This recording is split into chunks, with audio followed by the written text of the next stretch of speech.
অনেক কষ্ট লাগে না? ভালোবাসার মানুষটাকে আসলে ভোলা যায় না।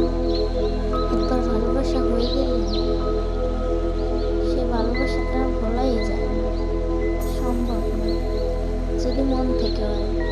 আর যদি আবেগ থেকে হয় বা মুখ থেকে, মুখের কথা হয়, তাহলে তো কোনো ব্যাপারই না, সম্পর্ক নয়।